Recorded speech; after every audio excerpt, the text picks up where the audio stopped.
Hello, listeners. This is Adam from the future with a little bit of admin. I'm recording this just after we've recorded episode 36, and you're about to listen to episode 28. This episode marks the changeover in some of the way we were processing audio. I bring this up because Robin very heroically rescued some really dodgy audio and put some fun processing in there and everything. I hope you'll think it sounds fine. As of the present day, when I am recording this now, our only lingering thing is we're still waiting to have the funds to upgrade one of our microphones.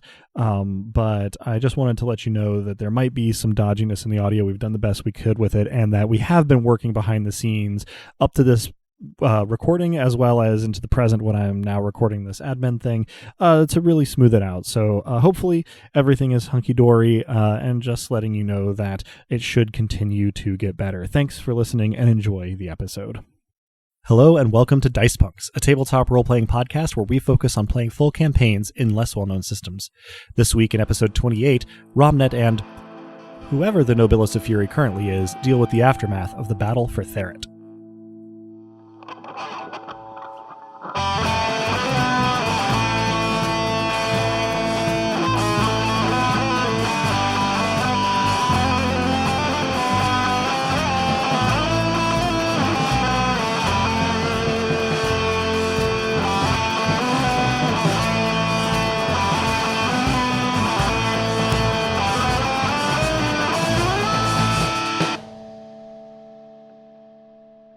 Hello and welcome. I'm Adam, your friendly neighborhood game master, and joining me are... Hi, I'm Robin, and I'll be playing the Furious Queen Mavia. I'm Dez, and I will be playing the apparently cosmically jilted Prophet of the Obsidian God. And I'm Drew, and I'll be playing. Thank you. So before we get started, we'll need to recap any character stat growth and the events of the previous episode for ourselves and our listeners. We'll start with Dez's bonus XP roll for Romnet. So that is a pair of 9s, which gets me to 8 experience, which allows me to dump 8 experience for reasons... in... going from 1 die in Perform Dance to 1 plus a master die in Perform Dance. Most excellent. So behind the scenes, off camera somewhere, Romnet has been polishing his dance skills. Well, mostly it's to bring it up to the notion that I had of Romnet. And dancing has never really been relevant to this point. Quite. There's been a fair bit of that with Romnet, having to, I suppose, find time in his capacity as Prophet to maintain or polish off skills that he previously had. And thus still has. Any other XP expenditure? Yes. I am going to spend all 3 divine experience points to bring my domain to 5. Welcome, Queen. This will max out your domain in Fury, making, I was going to say both of Mott's Nobilis, but that's no longer the case. Womp womp. Yeah. But can't have everything. Making you... You can't even have nothing. Fury's regent slash the Queen of Fury. Furious Queen. Furious Queen, thank you. I do like your title there quite a bit. So, with that, I think we're ready for our summary, which falls to Robin, but perhaps not to Lissa? I don't know where I am. Okay, Thinking is good. Sometimes if I really focus, I can still the black whirlwind enough to think clearly if I don't get swept up by its chaos. How did I get here? The battle for Therrit. Right. Dosk and Romnet went to find perfect darkness in Lid Manor in hopes of reducing Palarin to nothing. Dosk certainly had the heavier load of the two of us. I don't know what it takes to kill a god, but if I were the praying type, I would pray that Mott's boon was enough of a power boost for him to survive. I was with Apatia, preparing to launch what would swiftly become a cataclysmic distraction. Apatia, well, she suggested that we race to the site. I agreed, knowing full well that I had no way of keeping up without miraculous intervention.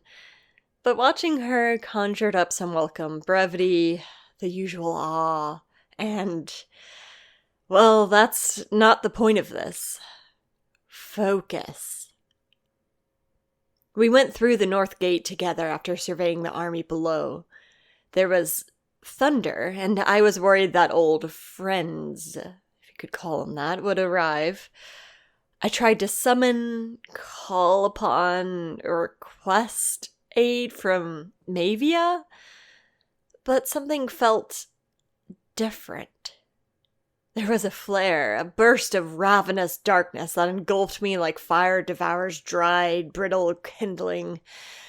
There were the usual lights. Well, not quite lights. They were more like shadows, in the way that shadows vaguely gesture to the potential of light. And I was overcome.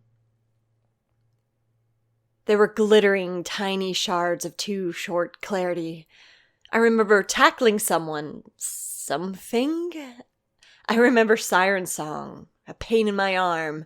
There was a surge of power, unlike anything that I've ever felt before. It was electrifying. I was mad with it. And then there was a horrible sensation deep within my soul, not far from where Mott Shard is. It was like being flayed alive, the wound growing deeper with each slice of the knife, the torn flesh shrieking at the affront of air. Oh no, the dark maelstrom rises again.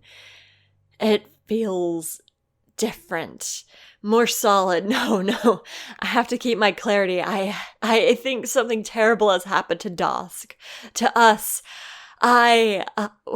Mavia collapsed on the beach. The rest is absolute darkness.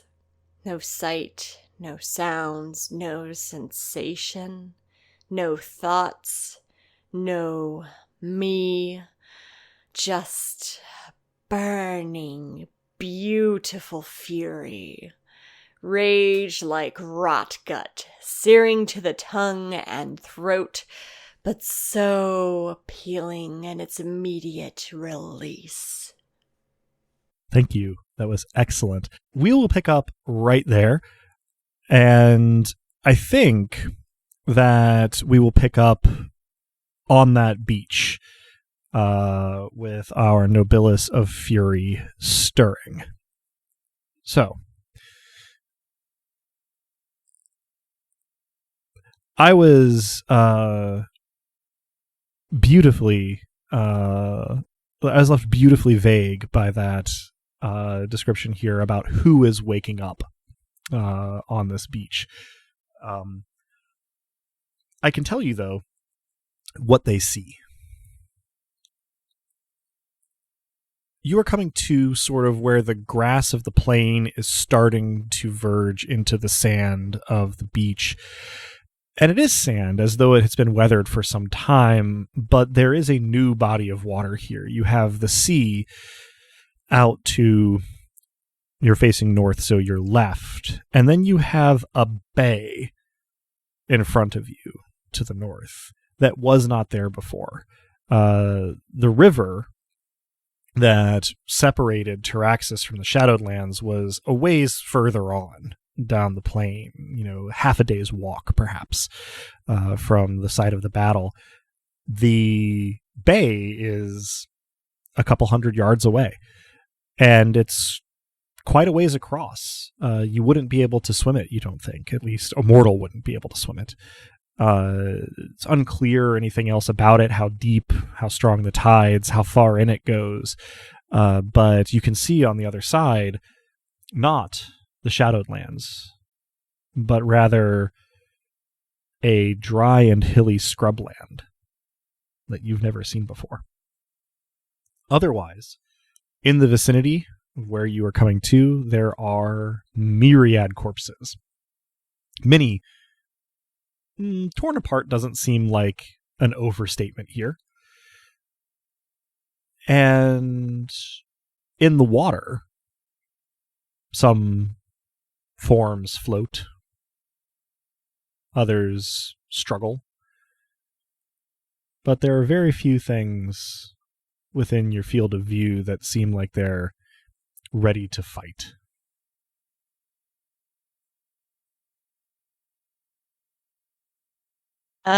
Is the water blocking the path back to the city? No, the city is directly behind you to the south. Okay. So the bay is just on the north end. I probably collect myself and just kind of take in the scene for a moment, because I'm not used to experiencing stillness. The sun is fully in the sky now, but still fairly low on the eastern horizon. And there is a strange, even perhaps off-putting serenity to the scene. But there is also sort of the lingering aroma, as though there was a scented candle burning, but it has now been blown out, and it's slowly fading, of a rich and textured fury, sort of lingering a little on the breeze. It's possible you consider it beautiful. Yeah. You follow it. You turn around. It's strongest at the site of the principal battle. Looking around, you see your handiwork. It's quite extensive. You've always had an appreciation for a job well done, taken pride in your work, and here is work you can be proud of. Beyond the battlefield, where the aroma is most pleasing, you can see the city. It stands, no smoke, seemingly intact, at least from this distance. You, as far as you can tell, are the only currently entirely collected being on the plain north of the city. Otherwise, it's corpses and the injured and the fleeing. I throw my head back and laugh at the heavens. Well, I think we know who's here. Quite possibly. So that might be where we jump over for a moment to Romnet. Now, Romnet, we will join you in the closet, ironically. Darkened closet, indeed. That is quite suddenly still and empty. The last sound was a brief pop of inrushing air as Dosk disappeared. Am I aware that Dosk has disappeared, or is this just a moment of, okay. You were beholding Dosk at the time of his disappearance and using your sight vision, supernatural vision in order to see well in the dark. So yes, you are fully aware that he was there one moment and gone the next. With some particularly choice cursing from Maud, yes. Indeed, yes, somewhat out of character, but quite choice. I will step out of the closet and go see what there is to see, I guess. Okay. Walking through the manor, sort of on your way down, you take note that the hatches have somewhat been battened. Most of the doors, both to chambers and in the hallways, are closed, if not locked. Window shutters have been closed as well. It seems that they feared an attack and have not yet emerged, though you see no signs of violence here in the manor. Are you proceeding to exit the manor, or are you trying to do investigations around here? I think I'm leaving the manor. I don't think there is anything more for me here. Yeah. Leaving the manor, the streets are mostly deserted, although you can hear the sounds of regimental marching and shouts of commanding officers from the direction of the square where everything was being assembled. And somewhat more faintly, further away from you in the city, you can hear the more chaotic shouting and even wailing coming up from the seaside districts. I will head toward where Apatia and Lissa's diversion would have started. You head north away from both of those sounds and towards the north gate. So, Mavia, your laughter subsides. You're standing alone on the north plain facing the city. What's next for you? I imagine I start walking to the city, and I take a moment to take myself in, because the chaos of the shadows whipping and whirling still around me is a little distracting, and it seems to contrast this newfound stillness too much. They settle into a crown that covers my eyes and is both jagged and ephemeral, and a cape that trails behind me, occasionally breaking off into tendrils. And I walk to the city walls. It is a satisfactorily regal look. Rumnet, you arrive at the north gate.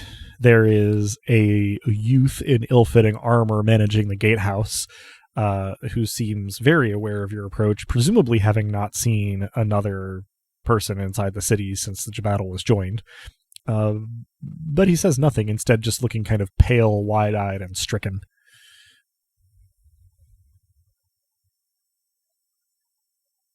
I will not say anything either, but I will walk to the windows, such as there were. You walk to the arrow slits, and you look out, and you think you have a pretty good idea of what has given him his expression, because there is absolute carnage on the northern plain between the sea and a point about 400 yards inland, where there has just been mass and rather wild violence. Walking back towards the city, getting fairly close to the gatehouse now is, well, apparently the perpetrator of such violence. A tall and somewhat ill-defined, though very imposing figure, primarily of darkness, wearing an ephemeral crown and trailing some kind of shadow cape. Counting out the crown and the cape, the silhouette is reminiscent enough of Lissa's, though you would not mistake the two in a lineup. Can I be confident in identifying this as Lissa's other half, whom I have never met? You feel pretty confident that that's what you're looking at, based on context clues, descriptions, and what you know of the plan. Turn to the gatekeeper and suggest you'll want to open that. But, sir, you didn't see what it did. I am well aware. Yes, sir, but, well, yes, sir, and starts winching the gate open. Mavia, to your rather To the satisfaction of your ego, as you approach the city wall, the gate starts to swing open ahead of you, as though it should. expecting you. Ramnet, when the gate is open enough to admit a human figure, the youth on gatehouse duty simply runs, sprints into the city, does not stick around. I'll winch it closed behind Mavia. Maybe go ahead. I continue walking. I don't even give Ramnet a cursory glance. Don't think you can see me from where you're entering the city. Probably good. not, although you may be able to sense that someone is there. It is not a source of particular fury, and so you take no particular note of it just yet. And the gate winch is closed behind you. As Ramnet, you sort of see, Mavia enter and then pass by. I will follow. Mm-hmm. Do I sense any particular areas of fury in the city? The seaside is awash in a sort of anguished rage. Is that where I just left? No, this would be within the city walls. Okay.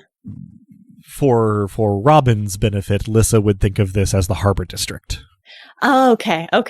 That makes a lot more sense. Yeah. I am going to start walking in that direction. Okay. Not necessarily hungry, but curious. Yeah. You begin to walk in the direction of the harbor. Ramnet following behind. In relatively short order, even Mavia's stately walk is a fairly ground-eating pace by most Taraxan standards. You start coming to areas that show signs of violence. Specifically, it would seem that further into the city from the seaside harbor, there are signs of people perpetrating violence against people. There are people who are nursing injuries, people who are wailing over corpses, a lot of wounds made with household items, either improvised weapons or kitchen knives.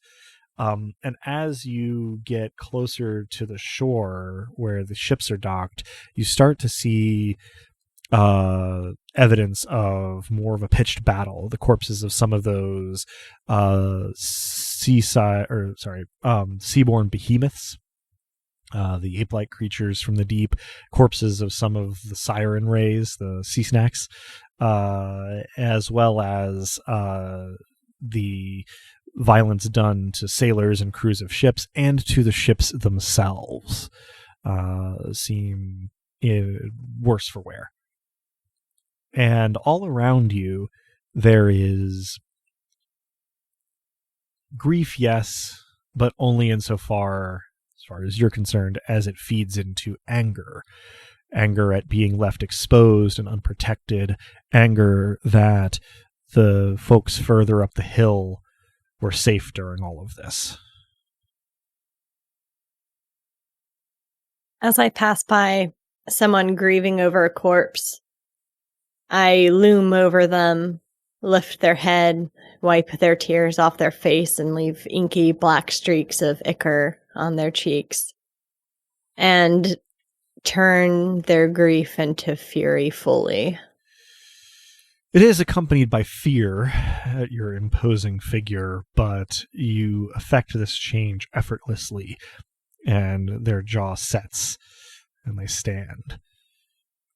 The person that you stopped at was a young man, sort of wispy hair on his chin, dressed in a tradesman's outfit of some sort. And as you move on, with a grim determination in his step, he moves to follow you. This puts him between and to one side of where you are walking and where Ramnet is following you. I like this. I start to do the same for any I encounter. Not everyone stands and follows you. For some, the transmutation of their grief into fury is temporary. For others, there's already more fury than grief. Fear is another variable in the equation. But by the time you reach sort of the harbor proper, looking out over the docks, the jetties, the wharves, the quays, the ships, the warehouses, you have a dozen or so people, in addition to Romnet, who have a sort of grim, determined anger to them and are standing just behind you, waiting to see what you will do.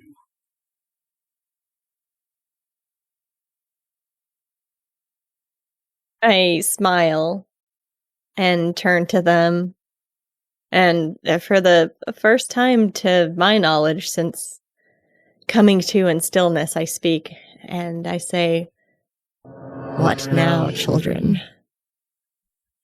They exchange glances and then look back to you.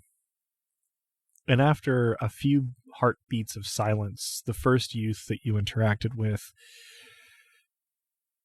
sort of begins to speak somewhat uncertainly at first, though in a voice tight with anger. And then more confidently as he goes on, and he says, "Now we see to our injured, we see to our dead, and then we take the fit and we head to Merchant's Hill. They will either make up for this, or they will feel as we do now." And rather than a cheer go up, a number of heads in the crowd nod, and with another exchange of glances, they disperse through the district to put it in order and to gather others. I wait. You feel yourself at the center of a growing web. That's a satisfactory. Romnut, anything in particular you want to get up to while all this is playing out or in its aftermath? I am observing and wondering whether something has come over Lyssamavia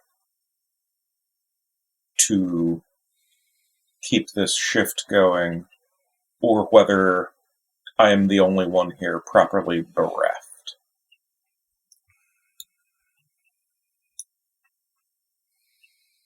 But either way, I continue to be an observer in this.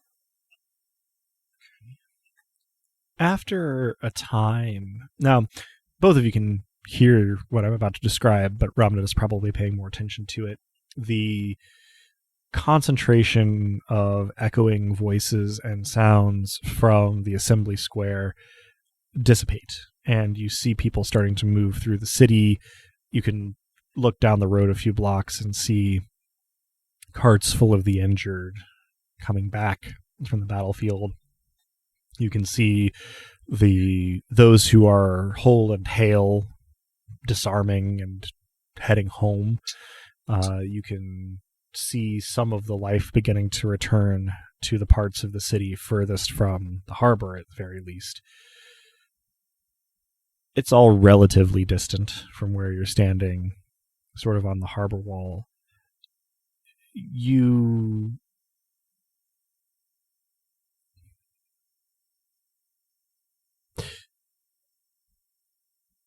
In about half an hour, maybe you feel your web has grown to encompass most of the harbor district, and you start to feel the points on it converge on your position.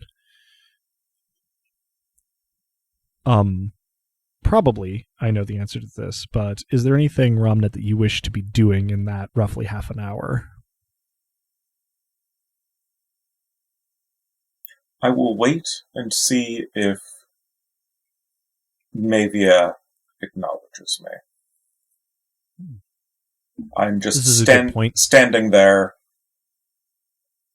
obviously bedecked out as not from here. Mm-hmm. Here's a good question to ask then. Are you feeling anything on the anger to rage spectrum for any reason at any point during this half an hour? That's exactly what I was about to ask. Romnet would say now.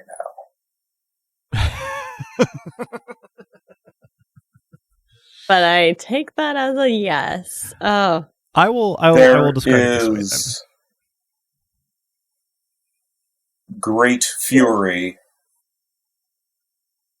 building and welling beyond what might be reasonable, and it is fed by hurt, and it is covered over by shadow and by discipline. So the way I'm going to describe this to Mavia is that this figure that has just been standing there, you haven't been paying any mind, slowly begins to filter into your perception as you realize that it is not without fury, but it has put its light under a bushel. But the longer it is in your perception, the more you can detect what is going on under that bushel. Like everyone else, I approach this individual. I touch them and I release the fury. If they allow me to get close enough, you have time to react, because I imagine you're not standing directly next to Mavia. No, you have a good little bit as Mavia strides up to you to decide how you are going to react to this. I will look you square in the eye and guide your hands to my face.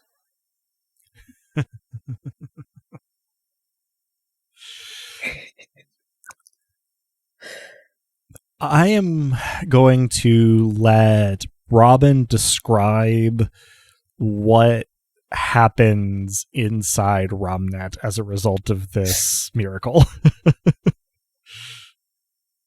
Oh boy.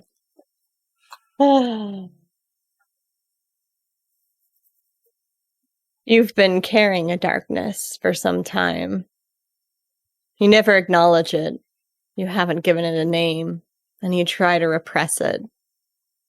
But when my hands touch your face, you feel it stirring.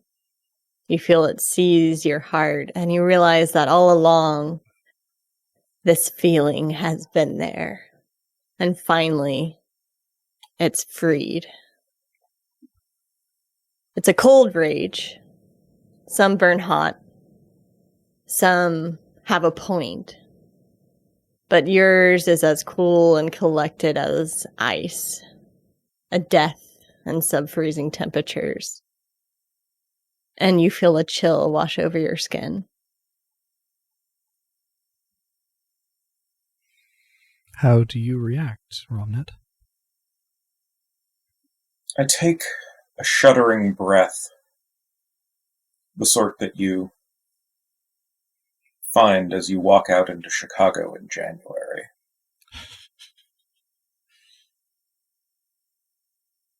And pause and savor the ice at the back of my throat and nod at Navia.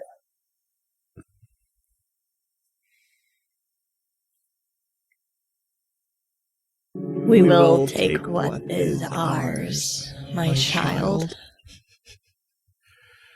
Romnet, you can see, and Mavia, you can feel that a group about 60 strong has assembled behind Mavia along the harbor wall here, waiting and watching to see what Mavia is going to do next.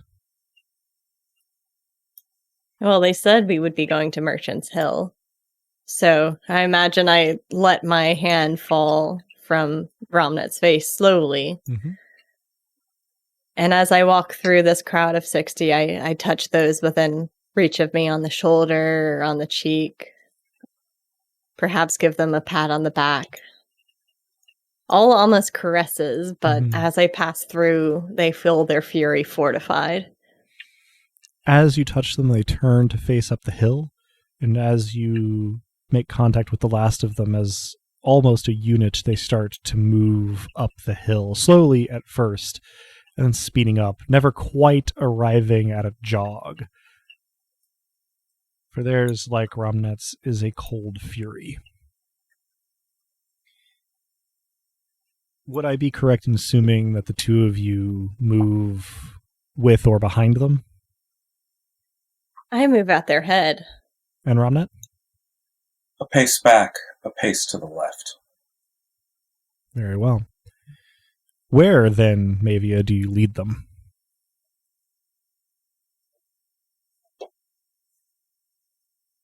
This is something Lissa would know. But where would a riot go on Merchant's Hill? There are two possibilities. The Merchants Council building would be one. A little further away, not quite all the way up the hill. Was that where the meeting took place? That is. Or that's exactly where we're going. the other place that they might go is Lid Manor, further up the hill, more in Merchants Hill. I'm going to roll for it. Go for it. Lid Manor. All right. 1 through 5 was the council, and anything above that was Lid Manor. Got a 10. The group moves in a tight... There's a word here. A knot of people up the hill. Mavia and Romnet at their head. No words are exchanged. The only sound is relatively forceful breathing. Both from exertion, but also tightly controlled rage. You pass the intersection where you would have to turn to go to the Merchants Council building and ascend higher up the hill, approaching the gates of Lid Manor, as you see two figures exit the front gate and it close behind them. Now, Romnet, you will recognize both of these figures. I will leave it up to Robin whether Mavia recognizes the one. Oh no. Ilari has just exited the manor with Cyprian, the messenger from last time, who had something to tell Ilari. Ilari is not unaware of this crowd. She turns to look at the people coming up the road, and her brow sort of knits when she beholds Mavia. I look at her and I shriek. Black pours out of my mouth, shadows to emphasize the strength of my rage directed to her. She takes a step back on one foot, looks at Cyprian, looks at Mavia, and then moves to go back into the manor. The gate having not fully closed, she starts to sort of dart back through the gap. I will quietly, but the sort of quiet that carries. Cyprian, go. This is not for you. He looks very stricken, looks back and forth between Romnet and Ilari as the gate slides closed, and then dives through the gate to stand at Ilari's side, not seeming at all sure of his decision. The gate closes, Ilari and Cyprian on the other side of it from the crowd, as Mavia, shadow undulating off of her, arrives on the other side of the gate. Ilari, for her part, with Mavia this close, her eyes widen, and she says, "What? Granddaughter, what has happened to you?" Do you not remember what I told you? Can I rip the gate? Yeah. Or at least you have an aspect of one. Aspect of one, and maybe you can pick the whole thing up over your head. Yeah. I do that. Two hands, tear the gate off. There's a beat, and then Ilari, with the back of her hand, slaps Cyprian in the chest and says, "Go!" And he runs into the manor. But she holds her ground. She stands there. You can tell she's afraid. You can tell she's also angry. My cape disperses into many tentacles, and I lift myself up on my legs, so I'm towering over her. Mm-hmm. And then with 2, I try to seize her, and as you are starting to loom, she says, I don't know what you intend, but Laurentin needs... And then she pauses for a second, and it is in that pause that your tendrils sort of snake toward her. What is your intent with them? her words cause me to pause for the briefest of moments. And then go ahead. I say, why should I care about the needs of Laurentin? She takes a sharp breath. Whether you care about our family or not isn't material. It's more of this, and she gestures at Ferret as a whole. She says, that boy delivered a message to me this morning. There's some sort of desert in the Vales. You can tear down our whole manor if you wish, but I will be trying to keep the villagers from starving. If you wish to help, great. If not, you'd best strike me down now, because otherwise I will walk out that gate, and I will try to find a solution. I know you have no love for us. God knows why. Larry, always so collected and calm under fire. I take a tendril and I stroke her cheek with it. What happens when your hold on yourself breaks? And whatever fury she has inside of her, I release. I'm going to make a roll for her.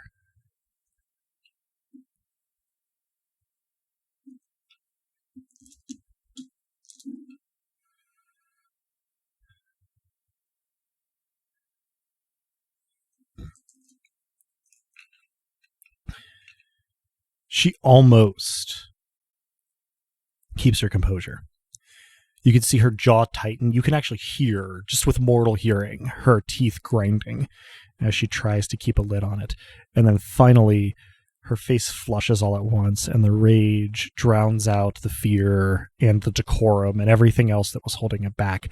And she doesn't quite shriek. She's still too much herself to lose control over her vocal expression to that degree. She says, I don't know why I ever tried to keep you in the family. You're obviously happier doing whatever monstrosity this is, but I have responsibilities to people, and so do you. You can abandon them if you like, but I won't. I'm marching out of here through that crowd, and they'll have to tear me limb from limb to keep me from doing what I am meant to do, what my responsibilities are. Besides, I'm sure it has something to do with all of this, and she loads the word with disgust as she gestures at you. And she says, I am a monster. This is all God things. There's some desert something encroaching on the only fertile parts of Taraxis. Do you wish to starve the country? Then by all means, oppose me, but I will not stand for it. And she starts to walk past you. So this is what made you. I pull her back to me, roughly. Mm-hmm. She struggles. Yeah. Good luck. No, she doesn't have any success, but she doesn't stop either. Oh.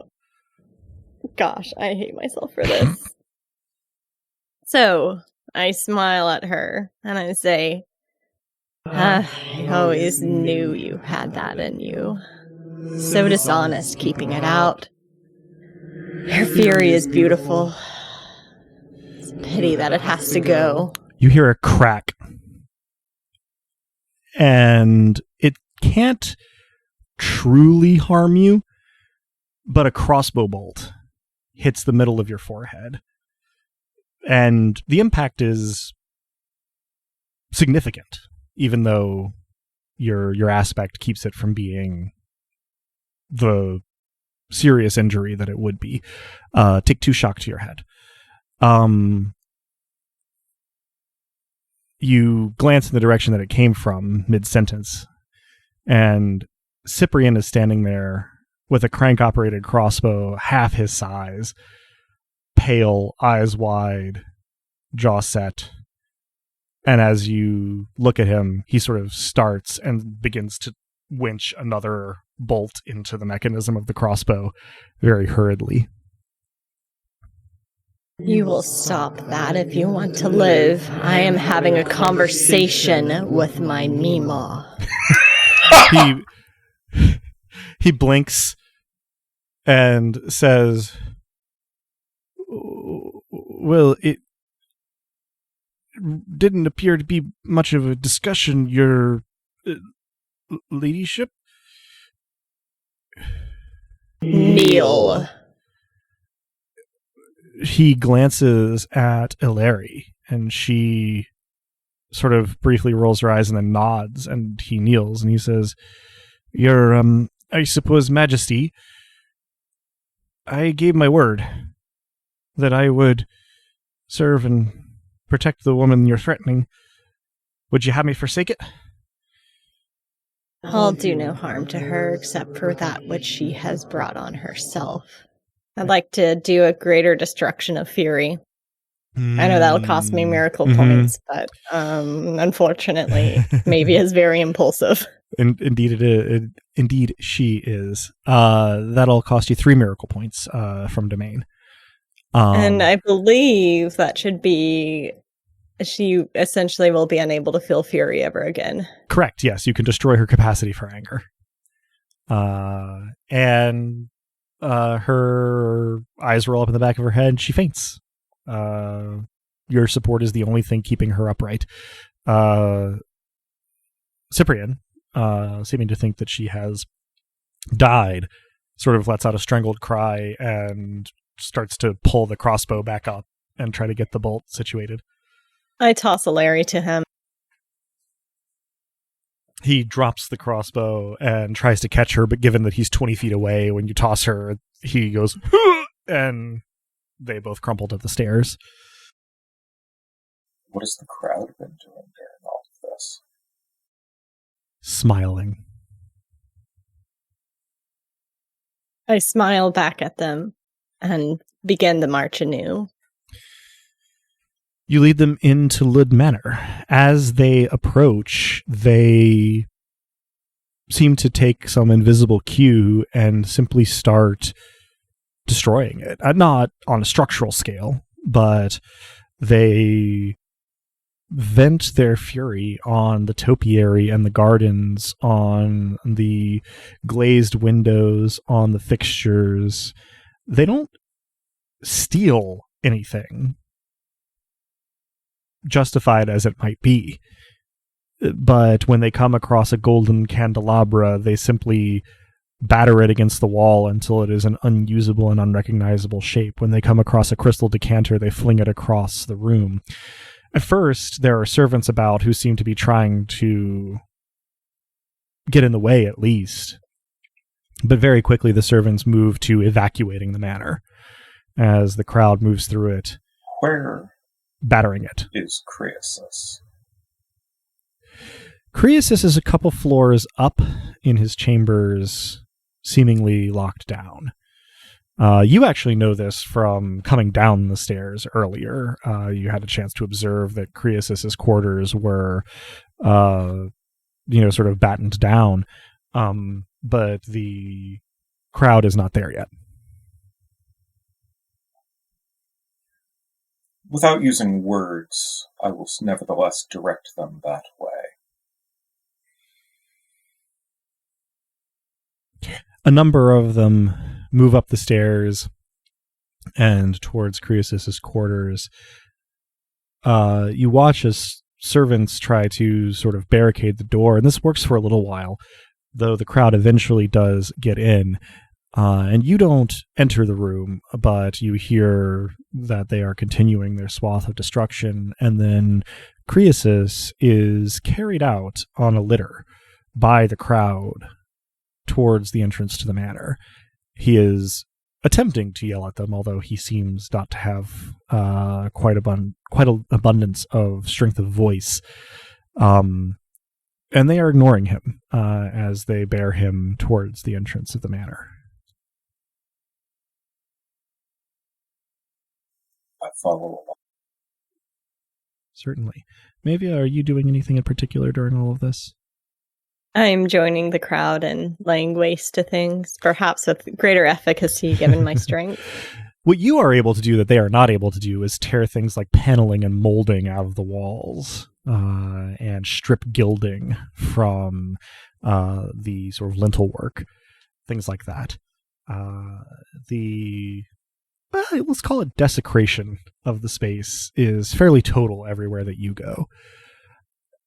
After an interval, you see Croesus being born. He has stopped trying to yell, instead having a bit of a coughing fit.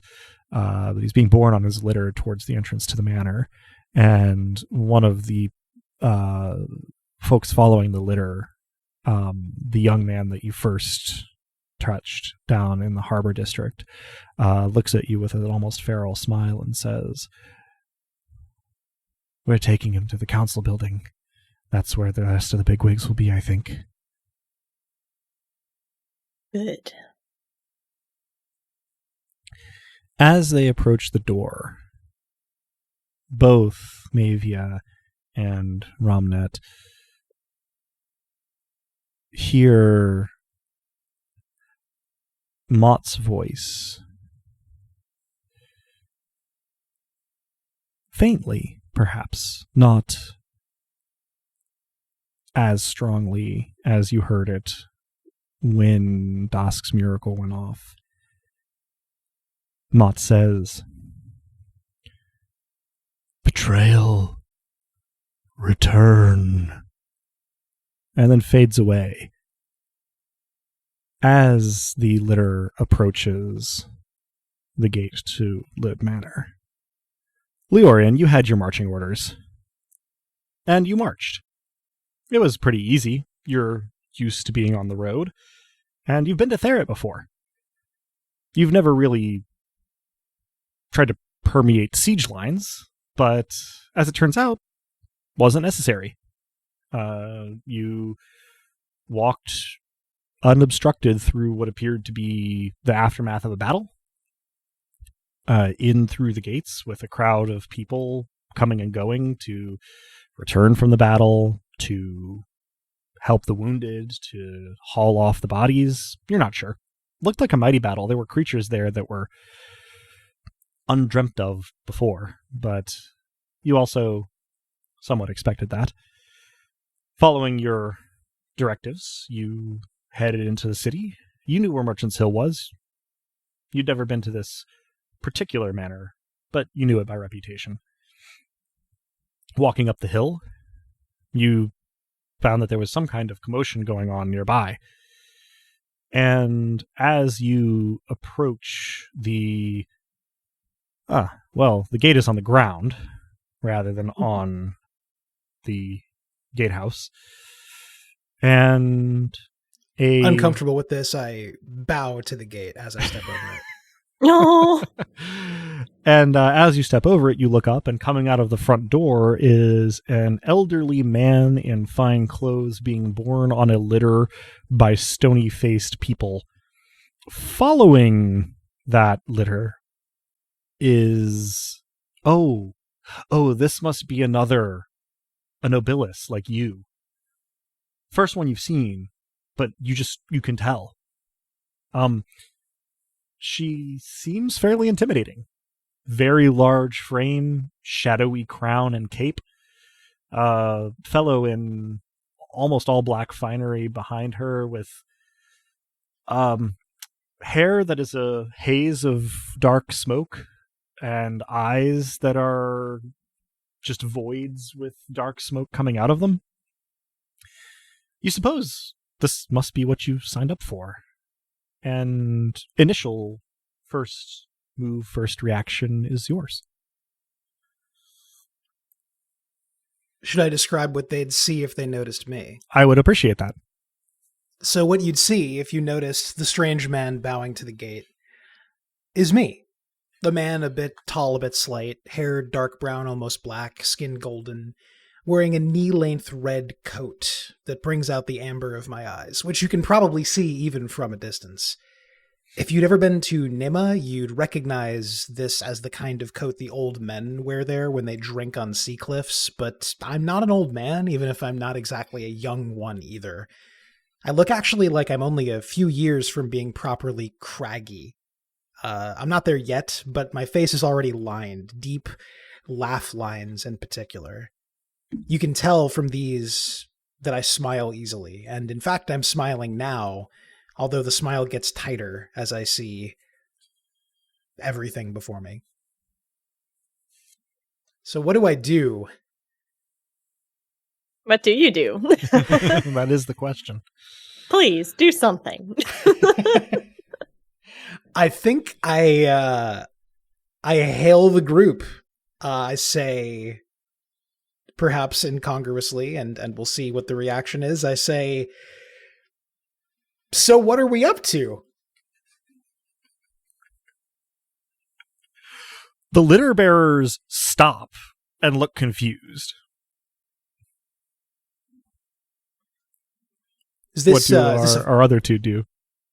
I likely noticed that there is a Octoritas here, right? Certainly. And now it's talking to me. I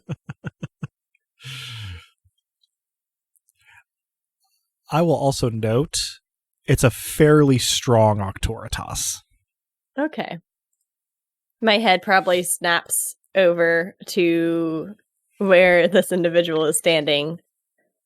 And for show, my cape once again breaks into the many tendrils of shadow. And I kind of surge towards him, not born on feet, but shadow. And I say, we're unleashing fury. That sounds great. Can I help? Who are you? Ah, yes. So rude. So rude. Very, very sorry. I am Leorian. It's still so damn strange to think of myself this way, but I am the Baron of Tempo. Tempo. Certainly that expression will catch Romnet's ear, though whether or not you do anything with it immediately is, of course, up to you. I hear it. But still, I am focused on getting Croesus to his end. Mm-hmm, mm-hmm. Well, look, I mean, by way of demonstration, my extremely large, bright, lightless bright, like a forge fire. Furious in a Queen. dream. Furious Queen. Thank you. Like I said, rude. I'm still learning a lot. I'm trying to embrace change. It's something I'm working on. Anyway, so I'm certain I can help. If you would, not that I would deign to command, but should the party continue, I believe I can help us to arrive at our destination unnatural quickly. That's something. As you're talking, I circle around you almost predatorily and graze your shoulder and touch your hair before circling back around to the front and saying, could use some expedience. Very well. So I believe this is probably a lesser creation of Tempo. Would that probably be correct? That feels right. Given that it's very small scale, I think that is fairly appropriate. Lesser Creation is a level 4 miracle, so that is going to cost you 3 domain miracle points. That seems like exactly the kind of dumb decision I would currently make, so yeah. We're all making fantastic choices. Nothing is wrong. So I burned some precious domain miracle points to have us arrive to commit violence, although I maybe don't fully understand that faster. Seems probably not. But yeah, in not quite the blink of an eye, it's sort of like highway hypnosis. You, looking back on it, did traverse the whole distance on foot, but the whole party, litter bearers, people following after it, Mavia, Romnet, and Leorian, all find yourselves standing at the foot of the steps to the Merchants' Council building.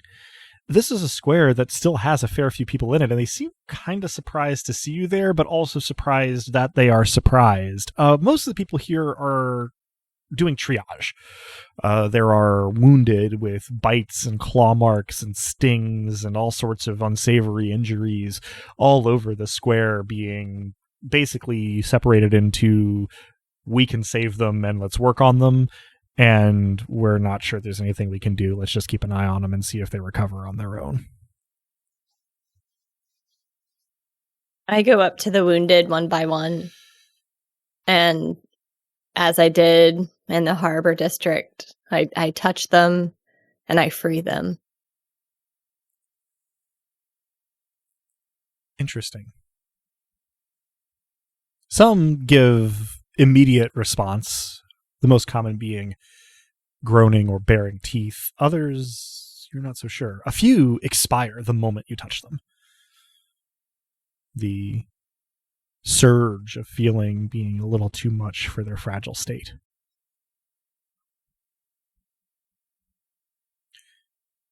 As you are doing this,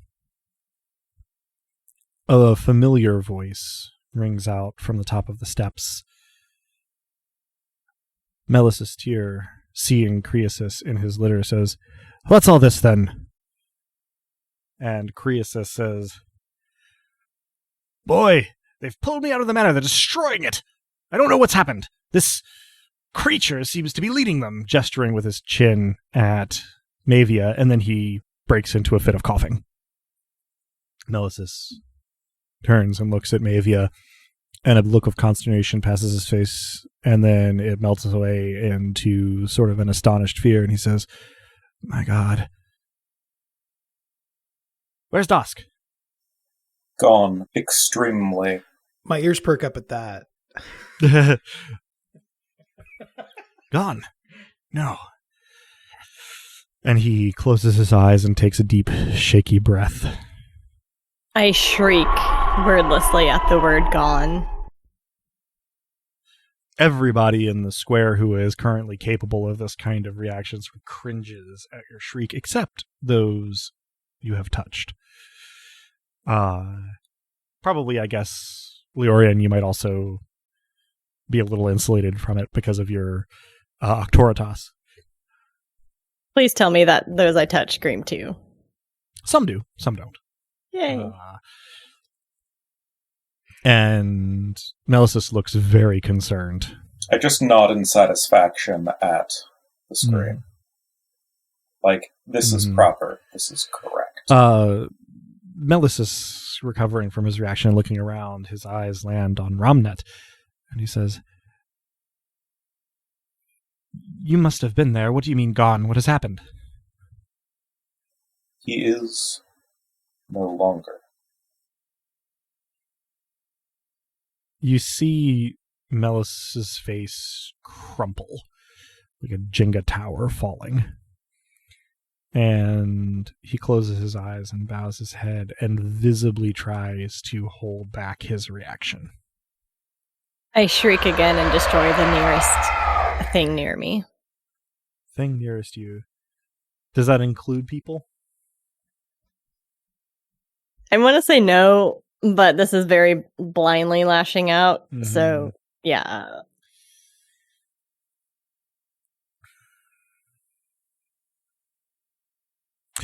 Let's see. Oh. I'm going to make a roll here. Your arm shoots out to one side, comes within a hair's breadth of Ramnet's head, and destroys a crate of medical supplies. Bandages and unguents go flying everywhere as you shriek and punch. Melly cringes again and swallows. I think I don't even flinch. That sounds right. Here I do jump in, and I say, "Now, I don't mean to interrupt. Hello there, my lord, Furious Queen, my good and smoky sir. But gone? No, not gone. Pervasive, eternal. He's, I'm not supposed to say, he's received a promotion." I lunge at you and loom over the top of you, fully, like, lengthened by my tendrils, and they form something of a cage around you, and I say, speak sense. For what it's worth, neither of you may be aware of this, but for our listeners visually, the cage that you form with your tendrils is roughly a 5-foot radius around Leorian. His Octoritas is quite a bit stronger than your even aspect 1 presence here. But again, it may or may not register on either page. So anyway, your response. As you are addressing him in that way, Mavia, I will say as well, promotion or otherwise, he has rendered his prior place a nullity, as is his fashion. Ooh, I feel delicious rage coming off of that. I magnify it accordingly if I have an opportunity to in the midst of everything else going on. In a ghost miracle kind of way, it can be kind of a reflexive action on your part. I believe that your remarks warrant a response from Leorian. Well, I was going to say that part of the effect of your ghost miracle is like a stoking of the smoking of the void skull. Yes. Excellent. Incredible. I have that absolutely recognizable look on my face where you've said something very unkind, but absolutely true about someone very important to someone else. And I say, I can't speak on that, good sir. Mistake me not. I don't mean to speak on his behalf. He did say, I'm sorry, a great number of times, which I don't think is normal for a god. He said a great deal else. He talks quite a bit. May the deluge of his words drown out all that is unjust in this world. But the point is, not gone. Not here, but not gone. He's, I'm not supposed to say. He's a god. And he couldn't fucking take me with him.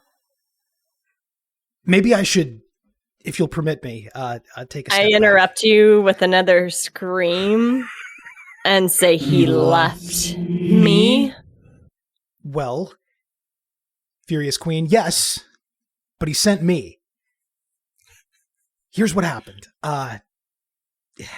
You don't care about, well, okay, I'll try to cut out the parts you don't care about. I'm not sure I care about them anymore either. I mean, I'm a god, a demigod, but I walk the path of Dusk, and if his story teaches us nothing else, is that there is room for advancement in this organization. Okay, so I was at what was to be the final meeting of our troop. I am 8 years in the service of the House of the Discerning Patron in Calvin. If my manner of speech is overly formal, the city fathers have drilled it into me. I'm trying to break myself of the habit. Anyway, so it was to be our last meeting. Things have been difficult since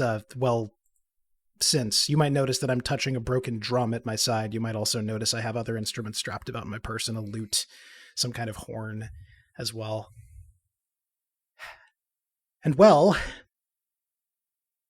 when we met, Kellio, that's one of our players, a dancer. Kellio has been certain since that the troop has passed its time, that to stay together is to invite ill luck or worse. And he said it again there in the tavern that night. And I said, no, that's despair talking.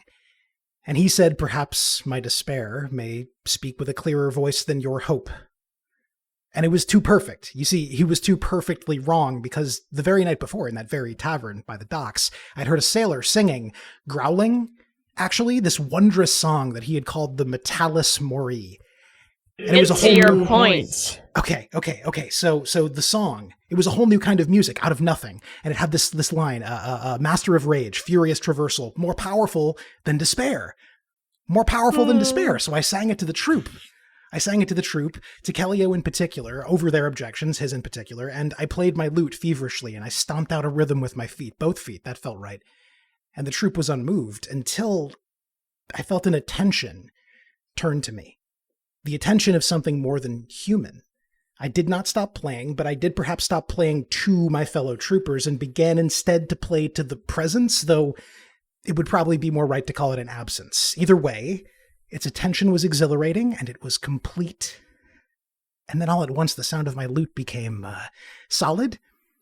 Pinpricks of rhythm and counter-rhythm, tripwires of hemiola, dancing out of the plucks and the strums like tiny darts. 2 of the troopers stumbled and fell. Kellyo fell without so much as stumbling. Half the glasses in the tavern broke. The barman's shirt was torn to ribbons across his chest, which itself was scratched an angry red. No one was killed. No one was seriously hurt. But all were surprised. And in what must have been the next moment, the presence absence spoke to me, though soundlessly. I think I looked at him, full in the face, though I saw nothing. And though I later confirmed that this was just a moment, we somehow spoke at length. He talks a lot, as I said, may the deluge of his words, etc. He explained that he was, to his knowledge, the youngest god in existence, and that he planned to remain hidden, had to remain hidden, this directly to Romnit, because, it seems, gods are wont to eat their young. He told me that I could join my path to his and he his power to me. He made it clear that this was my choice to make, and clearer still that once made it would be irreversible, and when I said yes too quickly, he implored me to think it over, and I told him that if he asked me every day for a century, my answer would be the same, and something in his seeing without seeing must have told him that was true. And he said he didn't know how free he could truly make me. He didn't know how free he was himself, but he meant to make all of us freer. I pull back and try to conceal the fact that there are tears leaking down my cheek by just stretching the shadows further down my face. Any particular reactions from Romnet? And such glorious freedom he has left me. As you say that, Melly walks between Romnet and Mavia and approaches Leorian, crying openly, not making any attempt to conceal his tears. He puts a hand on Leorian's shoulder, sobs once, and then bursts out laughing, tears streaming down his face, and he says, "My God, the boy made something of himself after all," and then doubles over laughing, like can't stand up straight laughing. And in the face of this, a lot of the fury in the square dissipates. Now, maybe you still have control over it. It's not gone. You may do what you wish with it here. But there is something of an opposing force to pulling it back into those you had touched. Romnet, you're less affected by this, personally involved as you are. But in terms of the supernatural bolstering of fury here, it starts to leak away in the face of Uncle Melly's mirth. When he straightens up, I slap him full in the face. He sort of pitches to the side and catches himself on the stairs, and He has always been something, even though he was ever in charge of nothing. And now he is not at the same time that he is. And this is exactly the contradiction that you and your family and that monster on the litter there have brought upon him and made of him. Melly's laughter is indistinguishable now from sobbing. He doesn't even clutch his face where you slapped him, even as it reddens. He remains sprawled on the steps, and everyone in the square watches this, and he nods, but can say nothing, too racked by laughter and sobs for speech. He loved you desperately, and all he wanted was approval. And that was apparently the one thing that you and yours and this could not give him. And so he is gone. Without any sort of break in the laugh sobbing, Melly nods in agreement with your statements and simply lays back on the steps as his racking laughter and sobs sort of trail off, leaving him looking up at a morning sky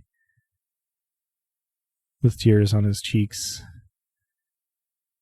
And finally catching his breath, he says, seemingly to Romnet, but without looking at anyone in particular, he says, "Well, who are we to stand in the way? You gods and prophets, do what you will. We can't stop you."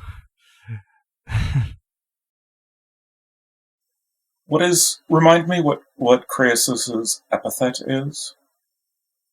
He's the hawk of Therit. Thank you. I knew it was a bird. For some reason I was catching on eagle. Croesus Tyr, O hawk of Therit. Grandfather now to a god. Congratulations, you must be so very proud. If you cannot even protect or care for your grandson, if you cannot even protect or care for a city, what use are you to it? My head snaps towards Croesus, sensing the delicious fury directed at him, and I start to stalk towards him. He has an awful lot of fury rolling off of him as well. He sits partway up and coughs, and he says, You know nothing of this city, of my life, frankly, of my relationship with my grandson.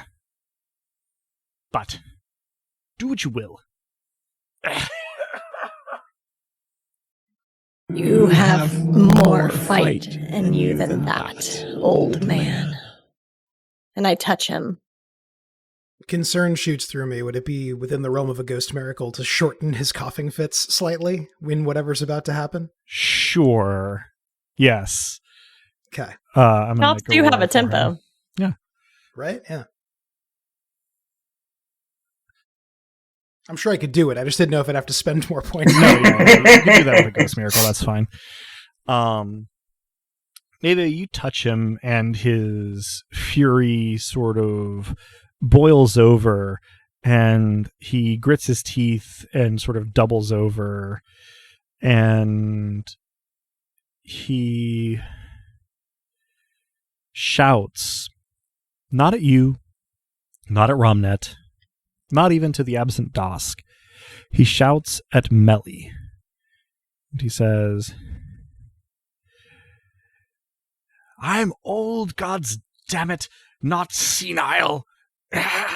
Really abbreviated, accelerated coughing fit there. He says, if this is to be my fate, well, know that the Tyr family put more into the defense of this city than anyone else. Did our best. And at the end, he sort of sags a little bit, and maybe you feel his fury sort of turn on itself. He says, at the end, it took our prodigal son. And how pleased you must be to be relieved of him. His head snaps up and he glares at Romnet and he says, what do you know? He looks at the people holding the litter and he says, well, what did you come here for? Do it or don't. I'm an old man. I have no patience for these games. He lies down on his litter. If you can honestly tell me that you cared about him, then I am happy to let you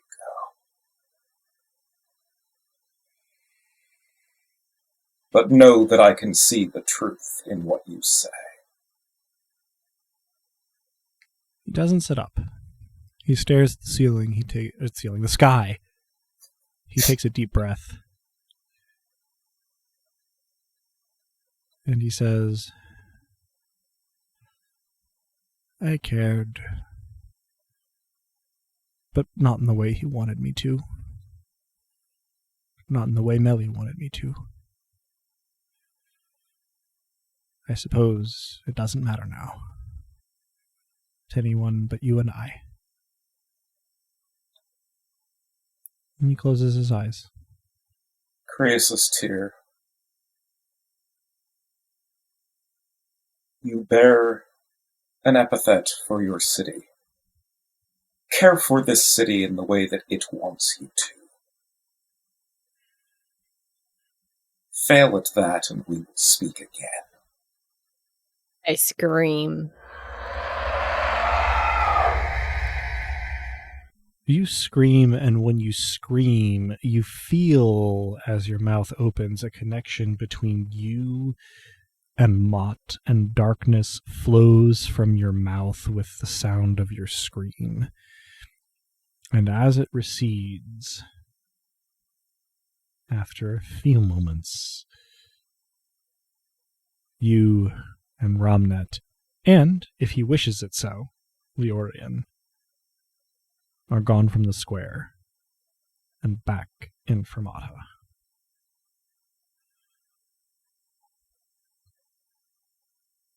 Instinctually, having no way to make an informed decision, I follow them there. Mm-hmm.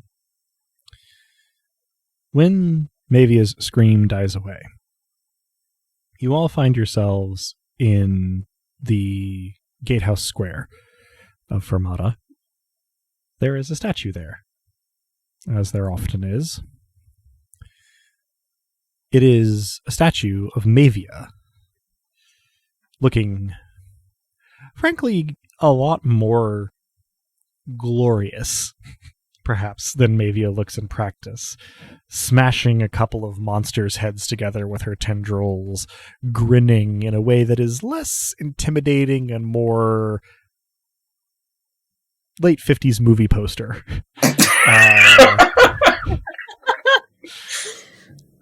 And behind her, standing back to back, is a downright demonic-looking Dosk, who is like, in the middle of doing one of these finger-tapping together villain gestures and like a big devil smile hunched over, and looking deviously out of the corner of his eye. I see it and I say, so that's you. Who's the other guy?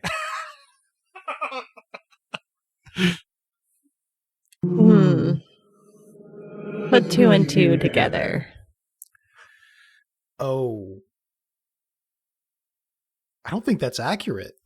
As we drop back into the square, and I'm bereft of the target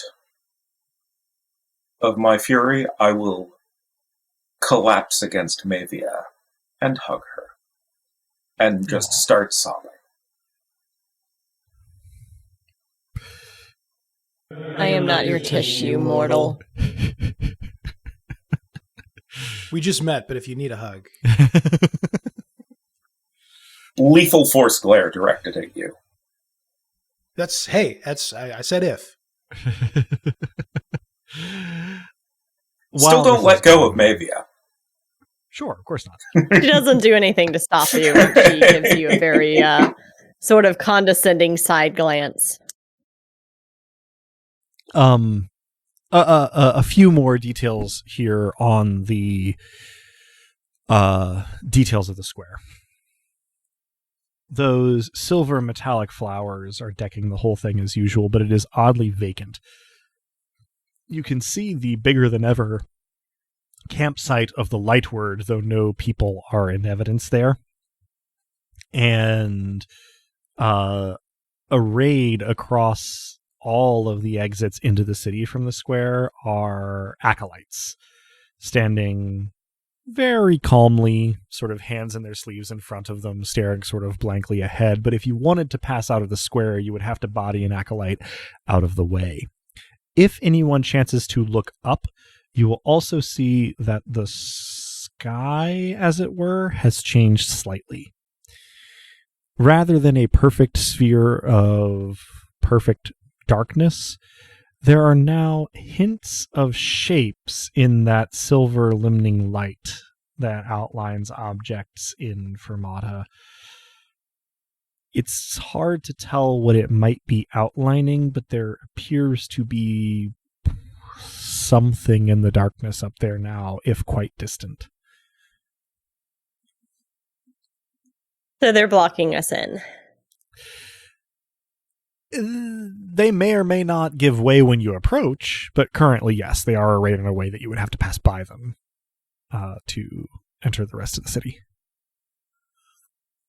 Leorian, I should point out, you had no description of any of this coming into this. You are not sure where you are or why or what it's about. I was not warned to perhaps definitely not come here. Yeah, sure. Sounds about right. At some point, this is pretty novel. Without looking up from where I am face pressed onto whatever height of Mavias I come up to, I will just sort of wave a hand. Welcome to Fermata.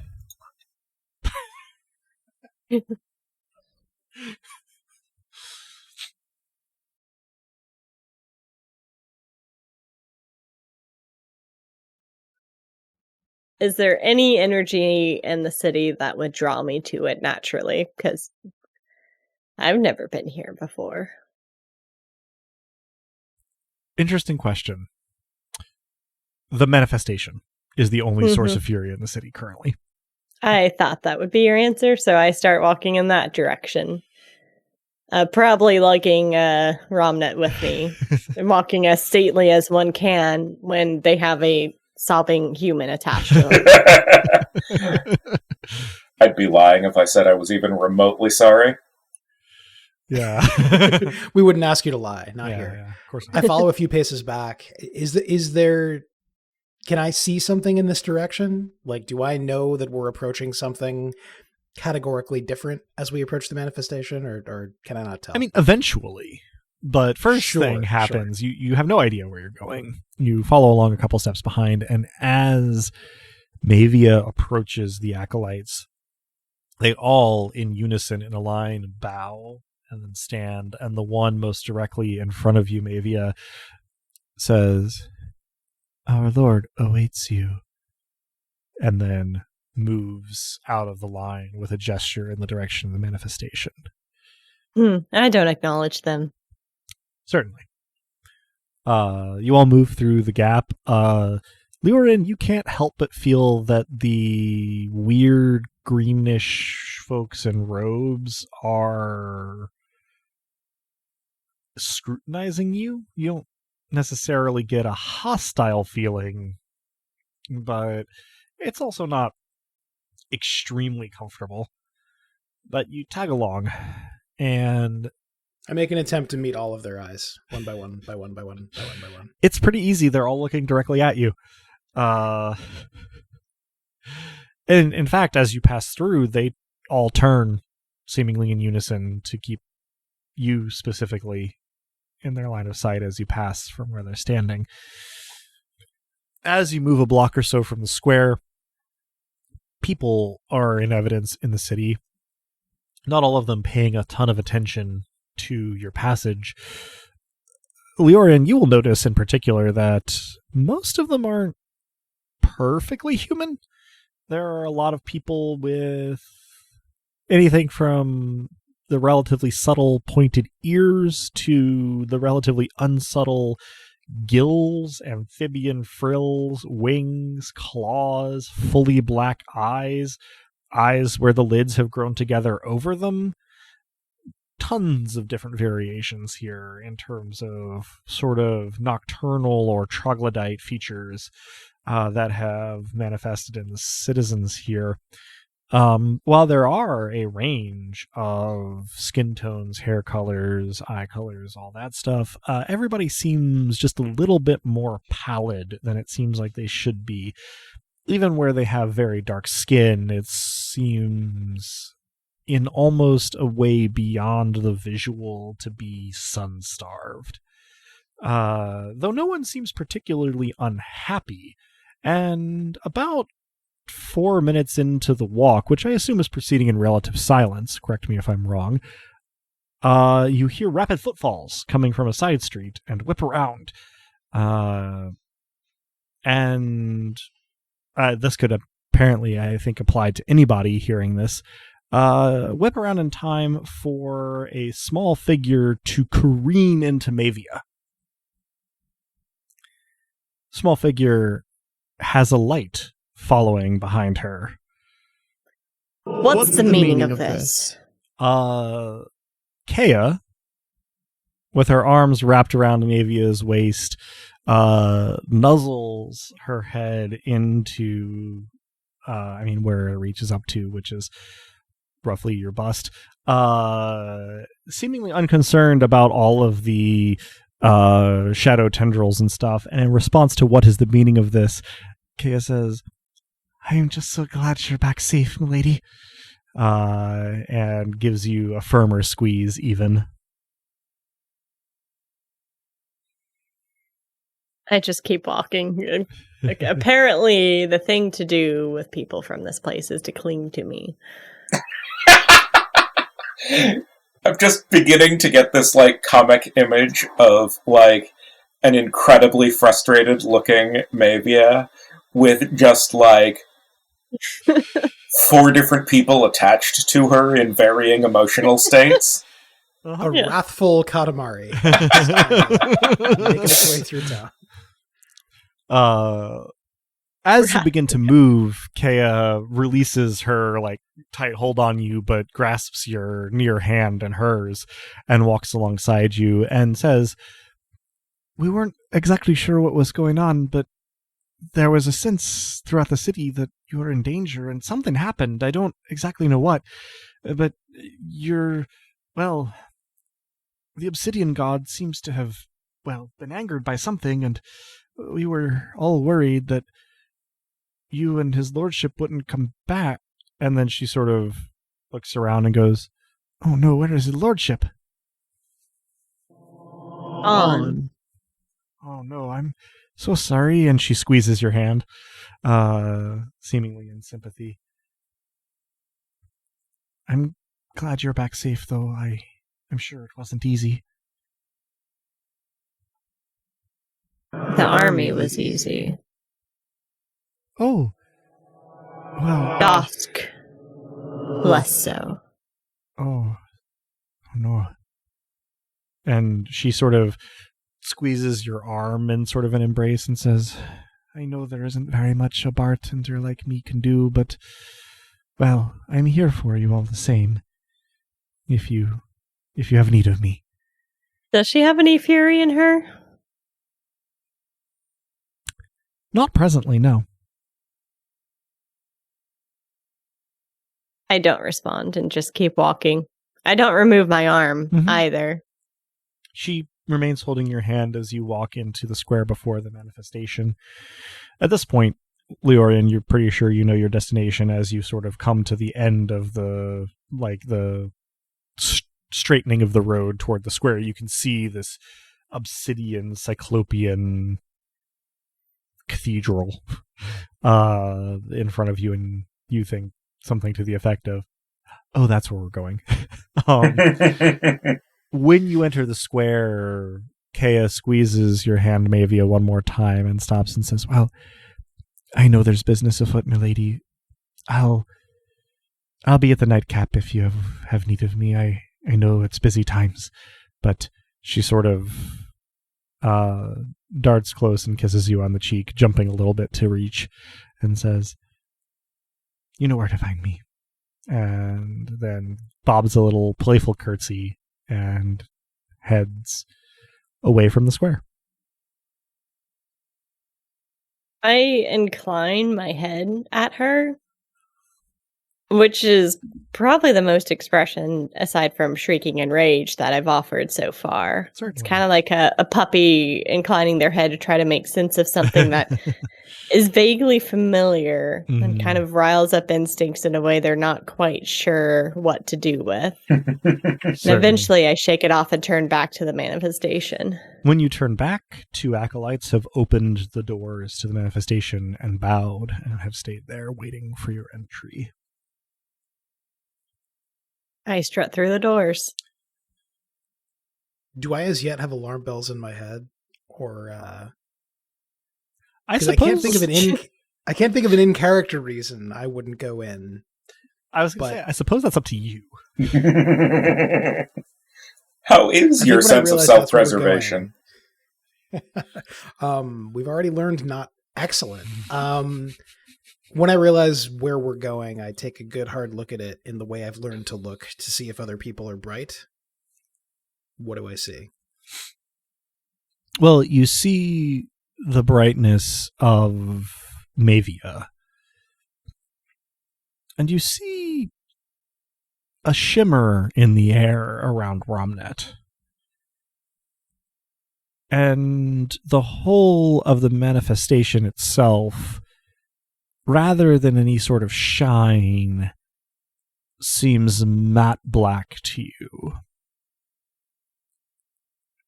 And as your gaze travels from its spires down to its foundations, you get a sense of immense power.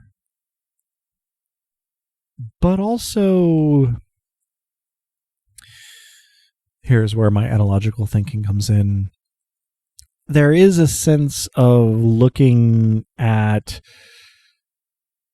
a grand, let's say, banner, silken and embroidered that has been tattered.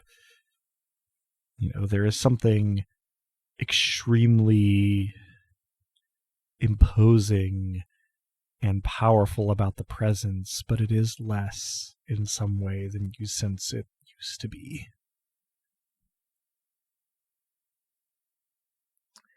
I say, both to Mavia and to Romnet, is this a matter in which I should absent myself? Do you need a moment? I could stay here with these awfully friendly people, me and the acolytes. I glance over my shoulder after an uncomfortable amount of silence. During that uncomfortable silence, I will just sort of offhandedly direct my voice at any or all of them. Timothy, please see him to guest quarters.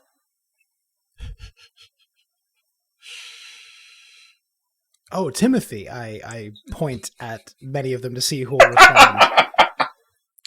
The 2 visible acolytes both bow to Romnet, and one of them moves away from the door, allowing one of the double doors into the manifestation to close, and moves next to Leorian and sort of gives a half bow and a gesture in a direction that Romnet will know is toward the Nobilis' manor, just off the manifestation square. Out of character. Sorry to preempt you, Robin. That was perfect, because maybe it just ended up staring at him over her shoulder. That is certainly what's happening during all of this. Yeah. No, I figured it was a flavor of staring. I thank you, and I begin engaging Timothy in conversation about whether that's a common name around here. Do you notice that Timothy, in quotation marks here, says nothing back to you? Or do you just continue? Probably eventually. Don't add quotation marks. The name is Timothy. In 100 yards, do you notice that the acolyte is... After all, there's fanfiction now. Yeah, there is fanfiction now. That's true. They kiss each other as greetings. It's perfect. That was a good read, as an aside. So within earshot, I absolutely do not notice that I'm getting no response. Sure. We will return to you in a moment. In the meantime, Mavia, Romnet, you enter the manifestation. An acolyte with a candle in a holder meets you at the door to the stairs down to the heart of the chancel. and leads you down the stairs. I am going to assume, unless you say otherwise, that this is all happening in more or less perfect silence. I assume maybe it doesn't have anything to say to me. I don't really have anything to say at the moment. Yeah. You proceed down the staircase, and after an indeterminate amount of time, you arrive in the heart of the chancel. The snake carving is larger and more robust than it has ever been before. Both heads are rearing as though to strike, although only one would impart venom if it were to do so. And where Dosk's alcove used to be, there is now simply a rough-hewn, recess in the obsidian wall, the only feature of which is a sort of shelf in it with the crude imitation of a bowl sort of carved out of it upward from the surface. The well itself, for the first time that either of you can remember, is itself limned in that silver light,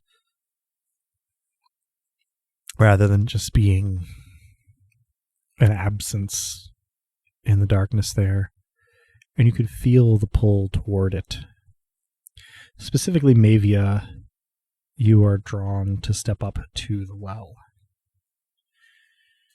There are no words initially.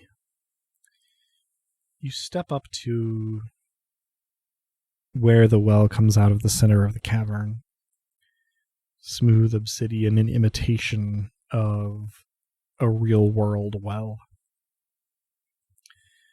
And resting along the rim of it are 3 obsidian carvings. You take them in. One is simply a smooth, oblong piece of obsidian, shining as though it were glass. Looking at it, you understand. Darkness. Looking to the second one, you see that it is a stylized and not especially functional obsidian replica of a knife, of the sort that one would carry as like a backup weapon.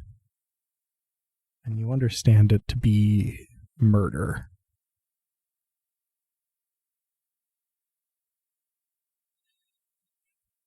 The third one, you look and it is, perhaps not a functional one, but a goblet, where the bowl of it has been made to resemble a human skull. And you understand it to be revelry. After a moment of looking, you actually see that there is a fourth thing, but you can't distinguish it from the obsidian of the well itself. It seems like your attention slides from it. You can detect it only by the fact that you can't properly look at it. After a moment of regarding these, you hear Mott's voice. Mott says, "You have done very well, my child. Far better, of course, than your sibling, but also far better than your other self. And thus you shall be rewarded. You are by far our greatest champion. And so your sovereignty expands. Choose." Ramnet, you can hear this, although a little bit at a remove. Out of character, I want to reach for the one for darkness. Do me a favor, Ramnet, and roll Sense plus Eerie for me. Sure.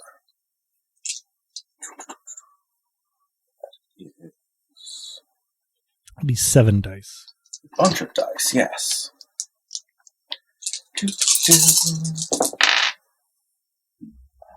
That is 4 5s. Glancing at what Mavia is looking at, you are not aware that she cannot make out the 4th one. But you can. You can see each of the things that she can see. And the 4th one that she can't see, you can see is one of those sort of dramatis personae masks, half smiling, half sobbing. And you understand it to be madness.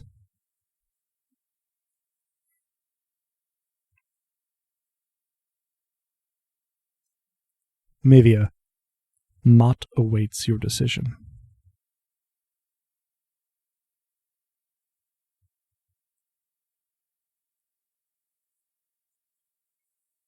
I kneel before the well,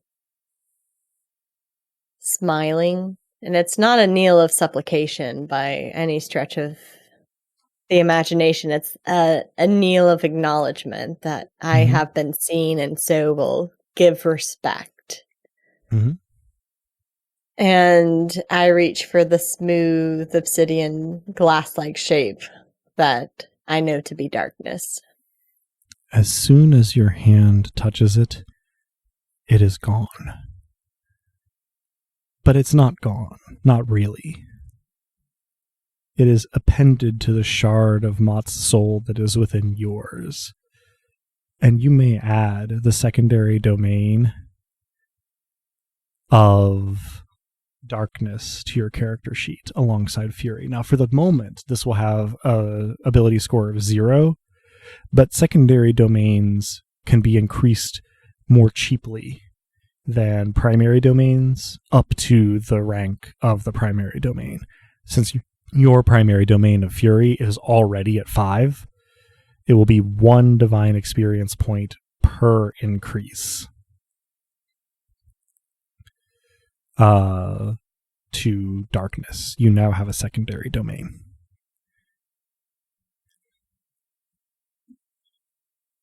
Ramnet, you watch this. You watch the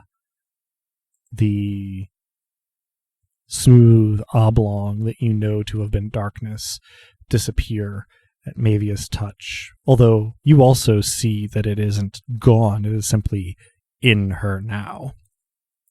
For her part, from the outside, Mavia simply, her whole sort of upper body rocks back from where she's kneeling. Her head kind of leans back and a big grin pastes itself on her face as her eyes close and she seems to feel this happening. All is still in the cavern. What, if anything, do you do? Do it.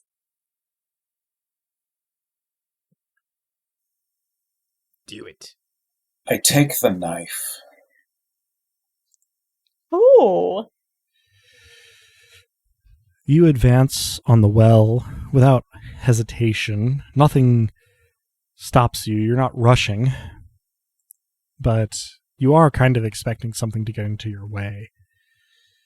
But you reach out and you wrap your hand around the hilt of the knife. And you feel it for a moment, and then it's gone. And then you feel as though your soul has been stabbed. Only it's rather pleasant.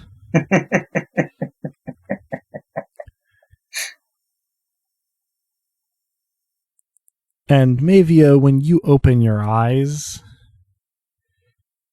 you don't see Ramnet anywhere. Not that this necessarily worries you. Up to you. But you do notice that the knife is missing.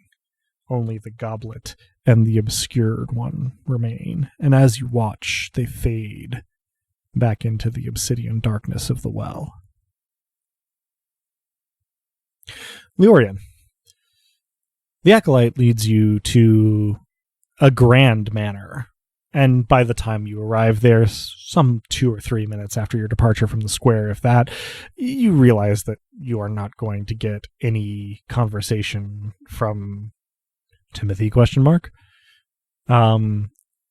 They open the door to this manor and usher you in, and you find yourself in an entryway leading directly into a dining hall, the table of which, rather remarkably, has 2 handprints charred into it at one of the places.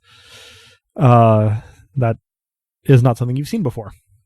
The whole place seems vacant, if not uncared for, and having the door closed behind you, you begin to be led by this acolyte further into the manor, but before you've gone more than 3 steps, there is a hammering at the door behind you.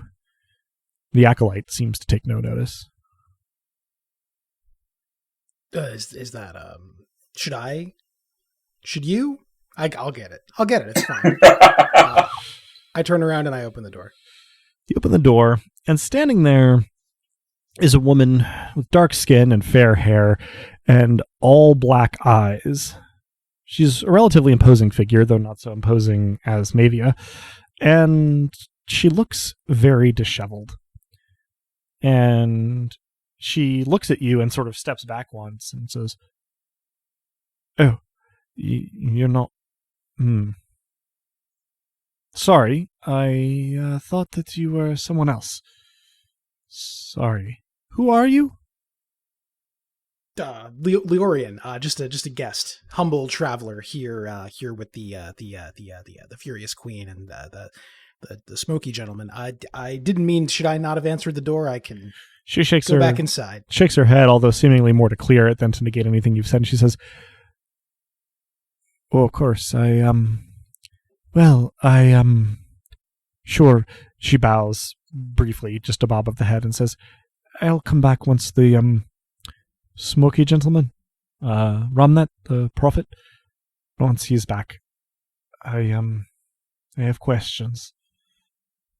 She shakes her head and says, "Right, I'm sorry to bother you." And then she turns to go and she turns back and she says, "Right, no, sorry. Evine Philomel, mayor of Fermata." And she gives like a sarcastic bow, is the best you can describe it. I do not notice it's sarcastic, and I give a very deep, very courtly bow. She looks a little flummoxed and says, "Nice to make your acquaintance. I hope that your stay is lovely. And I would say to let me know if you have anything that comes up, but apparently that's not my job." And then she gives a bitter laugh, turns on her heel, and walks away.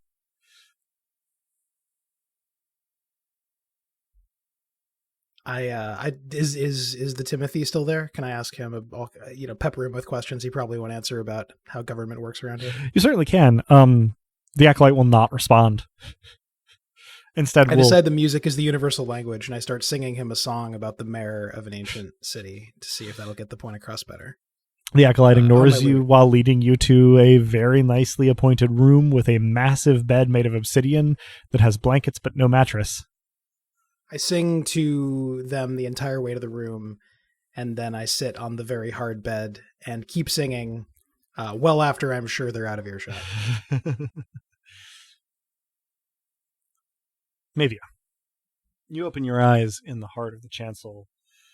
Ramnet is gone, and you feel this appendage shard in your soul, and know that you can gain power by being a good steward.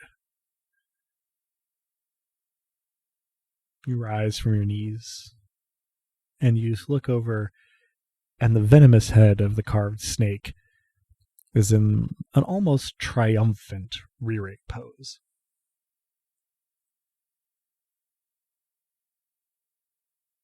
I flex my new ability with a ghost miracle and pull even more shadows to me, so that now, in addition to the cape and the crown that I had affixed to myself from the current tendrils, I now am covered in armor and clawed gauntlets spiky pauldrons. You arm yourself in darkness, and it feels very right. Though your control over it is not yet absolute, you are pleased to discover this additional estate. I murmur I appreciate your gift to the well. There is a brief sub-aural vibration throughout the cavern that subsides quickly. And you... Go ahead. What should I do next, Dark One? There is a brief moment where you're not sure you're going to be answered, and then Mott's voice rings in your head and says, "Win this war. Our territory is infringed on by the desert goddess. Seek her influence and repudiate it." Lurenton. Yes. Excellent. I knew you would approve, my daughter. Thank you, Father. You don't hear anything in particular, but you sense a warm smile from the obsidian god. And then their presence fades. And you are left alone in the heart of the chancel. Do I sense Romnut anywhere? Mm-mm. Okay. Well, I guess I'm going to figure out how to leave this place to go to Lurenton. Sure. You ascend to the staircase as the first step. Romnet. You are in Semerin. You are stalking the streets in a dark cloak, a dagger clutched close to your side where it will not be visible to passers-by. You are grinning, you think? Maybe grimacing. You're not clear on which one. You pass by an alleyway with a group of drunken friends in it. You shake your head quickly and pass it by. You pass a dive, a tavern of ill repute, where a fight has broken out. You glance at it. You shake your head. And then you come to a relatively well-to-do quarter where the scion of a noble house is relieving himself against the wall of a tavern. And your grin grows wider. You duck into the alleyway, brandishing your dagger. And then you awake. You're in your house in Fermata. But something has changed. Something dagger-shaped is lodged in your soul. Mott has chosen you. Again. You... Or at least allowed me to choose myself. You are Mott's newest nobilis. You are now the nobilis of murder. And that's where we'll end our session.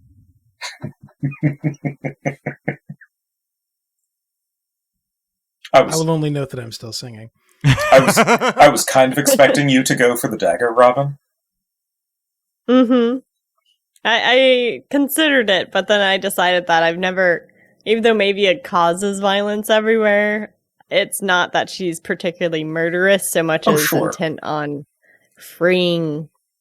Mavia with explicit bloodlust would be a truly terrifying thing to behold. Yeah. I can't decide whether or not Romnet is going to be terrifying. I think you've decided. You could take it by turns. Well, we'll discuss it further in the Dice Peaks. If you are hearing this, and God, now I'm going to have to go read those rules. you will, but you'll have 2 weeks to do it. So Welcome. With great power comes reading a bunch more pages. it's not that bad. It's really not, actually. It's an easy read. It's well written. Yeah, it's a fair few. I mean, pages, I've read but it's some really of it fun to because read. I did have time that one time. True. In any case, all of our participants this time can take 1 mortal experience, and Romnet, you will get 3 divine experience points. Cool. Total of 4 then. Correct. Otherwise, that concludes this session of Dice Punks. Thanks for joining us. I hope our players and our listeners enjoyed it as much as I did, and trust me, I did enjoy this one quite a lot. And I hope that you'll all join us again next time. If you're hearing us now, then you probably know where to listen to this, but we can be found almost any place one can listen to podcasts, as well as on the wider web at dicepunks.com and on Twitter as @dicepunks. With that, I think we're ready to say farewell. Say goodbye to the kind folks at home, players. Goodbye, everyone. Thank you for listening. I don't have anything else to add because this has been a roller coaster, so thanks for tuning in. Good night, folks. And remember to choose your targets carefully. Thanks for listening, and make new friends. These people seem nice.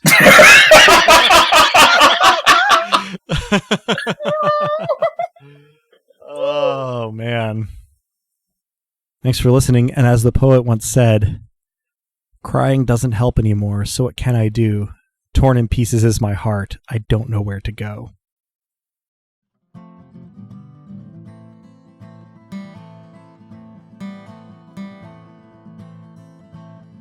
Thank you, dear listeners, for tuning in, and stick around through the admin stuff for a much-needed Lissa's line.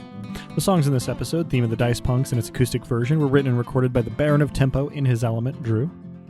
Cover art is by Joanne, who has appeared on the podcast now and again. Check out her work around the internet, where she goes by Anything Sews Embroidery. Site design and graphics for dicepunks.com are by Robin, the player behind Mavia, the unconquerable Furious Queen.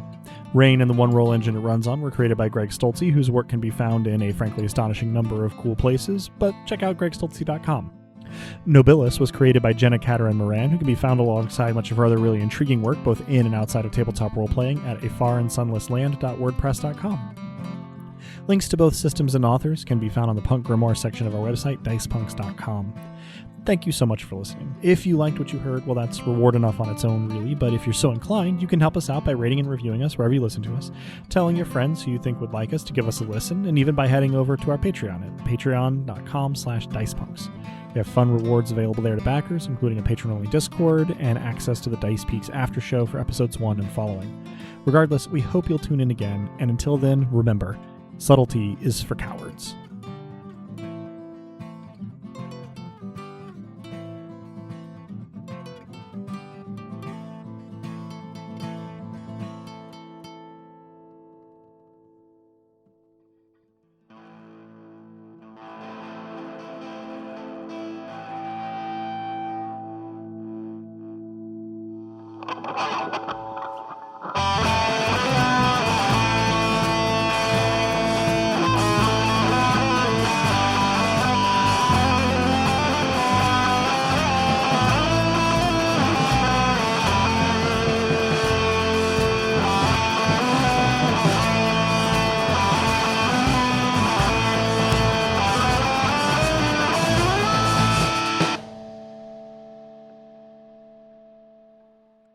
Hey, Alyssa here.